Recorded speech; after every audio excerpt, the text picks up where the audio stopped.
আমরা সবাই জানি যে পাঞ্জাবের কৃষকরা কিন্তু কৃষিতে অনেকটা এগিয়ে, এবং আমরা যদি একটু দেখতে পাই চারিদিকে তাকিয়ে, তবে পাঞ্জাবের কৃষকদের অবস্থা কিন্তু অন্যান্য স্টেটের তুলনায় অনেকটাই ভালো। কারা কী নতুন টেকনোলজি ইউজ করে বা কী ফার্টিলাইজার ইউজ করে সেটা জানতে আজ আমরা আমাদের সঙ্গে পেয়ে গেছি পাঞ্জাবের লাভলি প্রফেশনাল ইউনিভার্সিটির অ্যাসিস্ট্যান্ট প্রফেসর ডক্টর তরুণ স্যারকে। আমরা স্যারের সঙ্গে কথা বলে পাঞ্জাবের কৃষি সম্পর্কিত বেশ কিছু তথ্য আপনাদের सामने तुले धरबो। नमस्ते सर। वो पंजाब का जो फार्मिंग सिस्टम है, जो नया टेक्नोलॉजी है, वो थोड़ा मतलब वो थोड़ा बता दीजिए। जो पंजाब है वहाँ पे मेजरली हम 2 क्रॉप्स लेते हैं, एक तो राइस लेते हैं, दूसरा हम वीट लेते हैं। दोनों क्रॉप्स जो हैं वो स्टेपल फूड हैं पूरे इंडिया में, तो they are the both crops are the staple food for us. That's why they are majorly focusing on these 2 crops. Like जैसे कि राइस में सबसे पहले हमें पडलिंग के लिए रोटावेटर चाहिए, और जो हमारे फार्मर्स हैं या हमारे जितने भी कंपनीज़ वाले हैं वो मेजरली उसी पे फोकस करते हैं कि रोटावेटर और मे बी लाइक द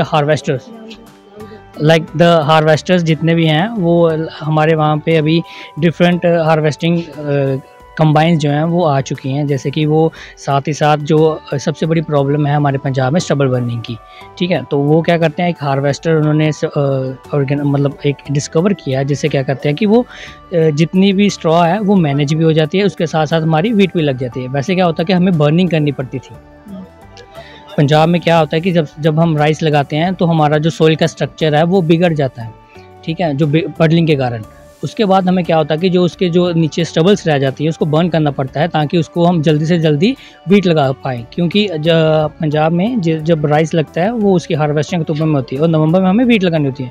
तो एक छोटे से टाइम पीरियड में हमें बहुत डिफ़िकल्ट है कि हम अपना जो है स्टबल को मैनेज कर पाएँ। तो इस वजह से फार्मर्स जो थे वो क्या करते थे, वो उसको आग लगा देते थे।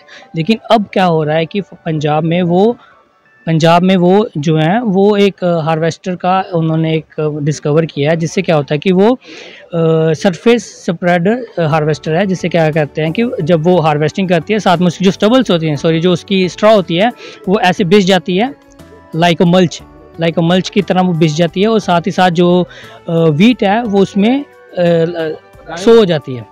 तो इस वजह से मतलब जो फार्मर्स हैं या जितने भी पंजाब के फार्मर्स हैं वो फोकस कर रहे हैं कि हम और ज़्यादा इसमें डेवलप करें। वैसे यहाँ का जो मैंने देखा, कोलकाता का जो कल्चर है, इसमें राइस जो है वो स्टेपल फूड है। हम क्या कर सकते हैं कि राइस के साथ साथ अपनी डेवलपमेंट के लिए हम अलग अलग इंटीग्रेटेड फार्मिंग सिस्टम कर सकते हैं। जैसे कि हम देख सकते हैं कि राइस में हम फिशरी कर सकते हैं, राइस के साथ फिशरी का हो जाए, और राइस के साथ अगर हम कोई क्रॉप लगा सकते हैं, लाइक द फ्रूटिंग क्रॉप कोई लगा सकते हैं, वो लगा के बीच में दोनों एले क्रॉपिंग हम उसे बोलते हैं, कि जैसे एक क्रॉप हो गई, बीच में हम राइस और साथ में हम फिशरी कर सकते हैं। इसे इंटीग्रेटेड फार्मिंग सिस्टम कर सकते हैं। And the end point is that farmers को क्या चाहिए, इनकम चाहिए सर्वाइव करने के लिए, और ज़्यादा से ज़्यादा वो इनकम इसी तरीके से डेवलप कर सकता है कि वो इंटीग्रेटेड फार्मिंग सिस्टम को अडॉप्ट कर पाए।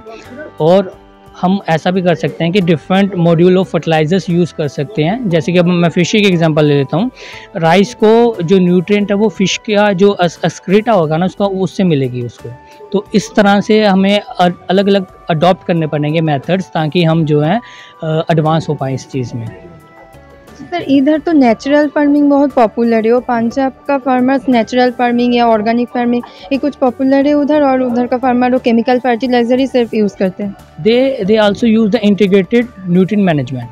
वो क्या करते हैं कि जैसे कि सेसबीनिया है, वो सबसे पहले सेसबीनिया को ग्रो करेंगे, राइस से पहले उसको ग्रो करने देंगे, उसके बाद उसको इनकॉर्पोरेट करेंगे। सेसबीनिया ऑलमोस्ट 15 या 25 डेज़ में डिकम्पोज हो जाता है, जो उसके जो न्यूट्रिएंट्स होते हैं वो उसमें एनरिच कर जाते हैं। फिर वो क्या करते हैं कि फार्म यार्ड मैन्योर या वर्मी कंपोस्ट जो होता है उसको वो अडॉप्ट करते हैं, उसमें अप्लाई करते हैं। इससे क्या होता है कि जो उसका न्यूट्रिएंट मैनेजमेंट है, आधा न्यूट्रिएंट जो है वो उसी चीज़ों से मिल जाता है, और जो बचा होता है वो हम यूरिया या कोई और केमिकल फर्टिलाइज़र जो है वो अप्लाई कर देते हैं। और कोई न्यू टेक्नोलॉजी है जो बहुत पॉपुलर है उधर, न्यू मॉडर्न जो एग्रीकल्चर टेक्नोलॉजी, प्रिसिशन फार्मिंग रहे, इधर कुछ वहाँ पे मोस्टली राइस फीड का ही सिस्टम है, तो मेजरली हम वहीं उसी पे फोकस कर रहे हैं।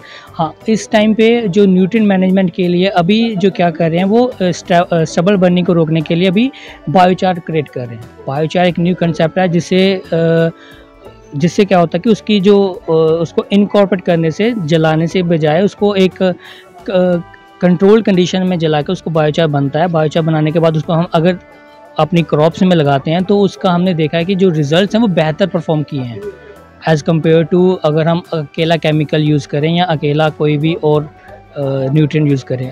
उसके साथ साथ अगर हम अब बायोचार लगा दें तो हमने देखा है कि उसके रिजल्ट्स बहुत बढ़िया हैं।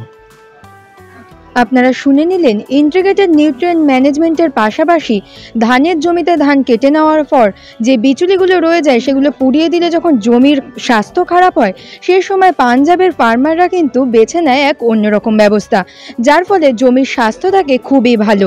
আর জমির স্বাস্থ্য ভালো থাকলে অবশ্যই ফসলের পরিমাণও বেড়ে যায় অনেকটা, যার ফলে লাভ হয় ফার্মারদেরই।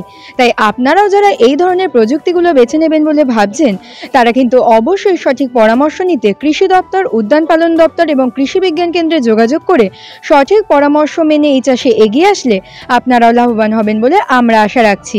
এরকম আরও নতুন নতুন তথ্য জানতে অবশ্যই আমাদের কৃষি বার্তা চ্যানেলটিকে সাবস্ক্রাইব করে বেল আইকনটি প্রেস করে রাখুন, যাতে সবার প্রথমে নোটিফিকেশনটি আপনার কাছেই পৌঁছে যায়।